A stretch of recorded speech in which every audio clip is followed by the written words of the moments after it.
Crypto currency loan என்ன?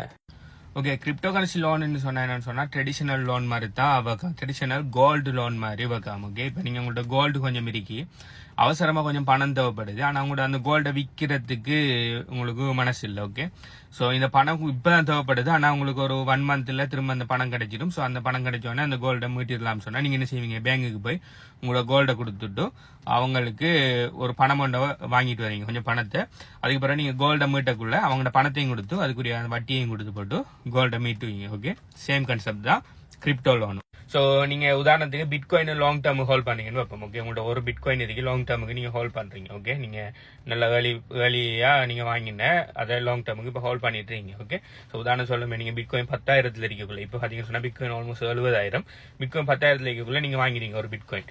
இப்போ 70,000 7 மடங்கு ப்ராஃபிட்ல இருக்கு. ஓகே, ஸோ ஆனா உங்களுக்கு இன்னும் பிட்காயின் மேல போகுதுன்னு சொல்லி வழங்கிட்டு புல் மார்க்கெட்டுக்குள்ள என்ன மேல போகுது. ஆனா இப்ப நீங்க வித்தீங்கன்னு சொன்னா திரும்ப நல்ல விலை குறையக்குள்ள வாங்கிடலாம். ஓகே, ஸோ டைம் போகும், உங்களுக்கு விற்க விருப்பம் இல்லை. அப்படிலாட்டி நீங்க இப்பதான் வாங்கின பிட்காயின் இருந்தாலும் நீங்க காலகாலமா அக்யூமுலேட் பண்றீங்க, உங்களுக்கு கிரிப்டோ விற்க விருப்பம் இல்லைன்னு வைங்க. ஆனா இப்போ உங்களுக்கு அவசரமா பணம் தேவைப்படுது. ஓகே, உங்களுக்கு ஒரு $1000 ஒன்று தேவைப்படுது.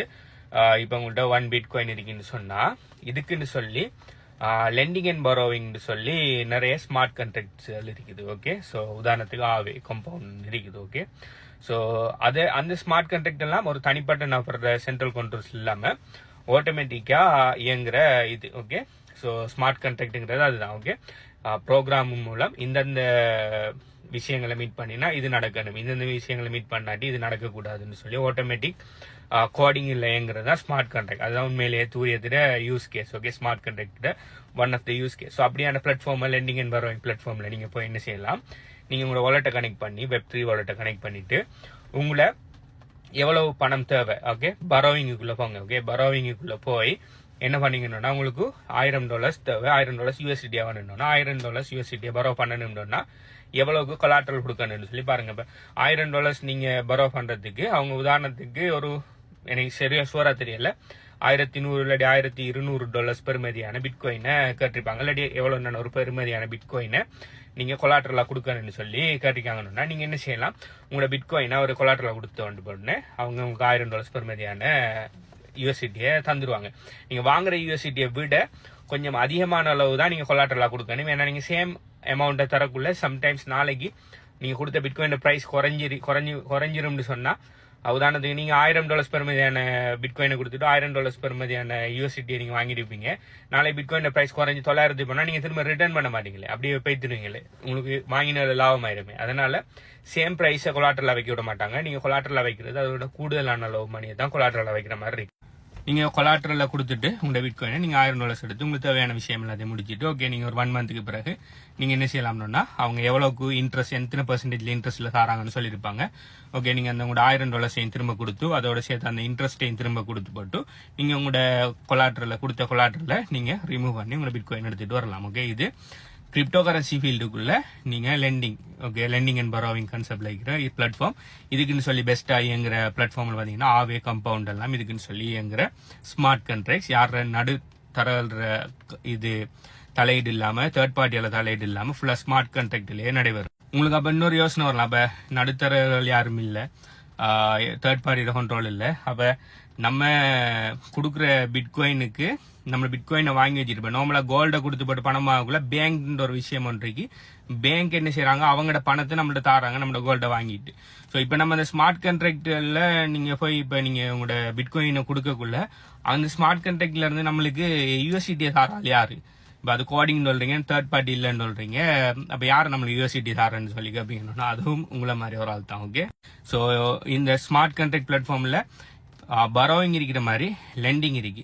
இப்ப சிலாக்கலாயில என்ன செஞ்சுப்பாங்கன்னு சொன்னா அவங்கள்ட்ட ஒரு யூஎஸ்டிடி நிறைய இருக்கு, யூஎஸ்டிடி அவட்ட சும்மா இருக்கு, நிறைய காலமா சும்மா இருக்குன்னு சொன்னா அவர் என்ன செய்வார்? ஓகே, இந்த யூஎஸ்டிடி சும்மா இருக்குது, நான் என்ன செய்ய போறேன்னா இந்த லெண்டிங் பிளாட்ஃபார்ம்ல போய் நான் இந்த யூஎஸ்டிடி ஆக்களுக்கு வாங்குறதுக்கு கொடுத்து வைக்க போறேன், அதுக்கு எனக்கு இன்ட்ரெஸ்ட் கிடைக்கும்னு சொல்லி அவர் என்ன செய்வாரு? அவரோட யூஎஸ்டிடியை கொடுத்து வச்சிருப்பாரு. இப்ப அதே மாதிரி நிறைய பேர் யூஎஸ்டிடியை கொடுத்து வச்சிருப்பாங்க. இப்போ ஒரு ஆள் $100 கொடுத்துருப்பேன், இன்னொரு $200 கொடுத்துருப்பேன், இன்னொரு $300, இன்னொரு ஆள் $500, டோட்டலா ஒரு $10,000 பெருமையான யூஎஸ்டிடி அந்த ஸ்மார்ட் கான்ட்ராக்ட்ல கொடுத்து வச்சிருப்பாங்க. ஓகே, லெண்ட் பண்ணி வச்சிருப்பாங்க. ஸோ நீங்க உங்களோட பிட்காயினை கொடுத்து போட்டு நீங்க $1000 வாங்கினது அப்படி கொடுத்து வச்சிருக்கிற ஒரு ஆள்ற யூஎஸ்டியை தான் நீங்க வாங்கி போட்டு நீங்க உங்களோட தேவையெல்லாம் முடிச்சுட்டு நீங்க உங்களோட அந்த யூஎஸ்டியை பே பண்ணிட்டு அது கூட இன்ட்ரெஸ்ட் ஒன்று பே பண்ணீங்க தானே. அந்த இன்ட்ரெஸ்ட் யாருக்கு போகணும்னா யார்கிட்ட இருந்து நீங்க அந்த யூஎஸ்டியை வாங்கினீங்களோ அவங்களுக்கு அந்த இன்ட்ரெஸ்ட் போய் சேரும். ஸோ அவங்களுக்கு அவங்க சும்மா வச்சிருக்கிற பணத்தை அதில் வச்சு அவங்க இன்ட்ரெஸ்ட் ஏர்ன் பண்றாங்க. உங்களுக்கு உங்களை சும்மா வச்சிருக்கிற கிரிப்டோவை வச்சு உங்களை தேவைக்கு நீங்க அவசரத்துக்கு படம் கொண்டு எடுத்துறீங்க. அதுதான் lending and borrowing. Okay, so இதுக்குள்ள தேர்ட் பார்ட்டியல் மெனிப்புலேஷனல் இல்லைங்கிறதால ஆட்டோமேட்டிக்காவே எல்லாமே அதுக்கேற்ற மாதிரி, அதாவது ஸ்மார்ட் கான்ட்ராக்ட்ஸ் கோடுகளுக்கு ஏற்ற மாதிரி ஆட்டோமேட்டிக்காக நடந்துட்டு இருக்கு. இவ்வளோ காலத்தையும் சக்ஸஸ்ஃபுல்லா இந்த ஆவே கம்பவுண்டுங்கிற இந்த பிளாட்ஃபார்ம் எல்லாம் ரன் பண்ணிட்டு நீங்களே போய் இந்த பிளாட்ஃபார்ம்ல போய் எப்படி இது ஒர்க் ஆகுன்னு சொல்லி நீங்களே பார்க்கலாம். அடுத்தது சும்மா கடன் எடுக்க போகாதீங்க. ஸோ நீங்க ஏதாவது ஒரு கொலாட்ரல் அசெட் கொடுத்து நீங்க எடுத்து திரும்ப பே பண்ண இயலும்னா மட்டும் கொடுக்க போங்க. அப்படி இல்லை நீங்க உள்ள நாளைக்கு திரும்ப பே பண்ண இயலாம ஆயிட்டுன்னா அது திரும்ப வெளியால் எடுக்க இல்லாம போயிடும். ஓகே, ஸோ இதுதான் இதோட யூஸ் கேஸ். ஓகே, ஸோ இது பிளாக் செயின்ன்ற one of the biggest use case. Okay, so இது இன்னும் கொஞ்சம் காலத்தில் கோல்டில் மற்ற அசெட்டுகளில் கூட வந்துடும். ஓகே, ஸோ தேர்ட் பார்ட்டி இந்த மாதிரி பேங்குகள தேர்ட் பார்ட்டி இன்வால்வ்மெண்ட் இல்லாமல் ஆட்டோமேட்டிக்காக எல்லாமே ஸ்மார்ட் கான்ட்ராக்ட்லேயே லெண்டிங் அண்ட் பாரோவிங் ஃபுல்லாக எல்லா இடத்தையும்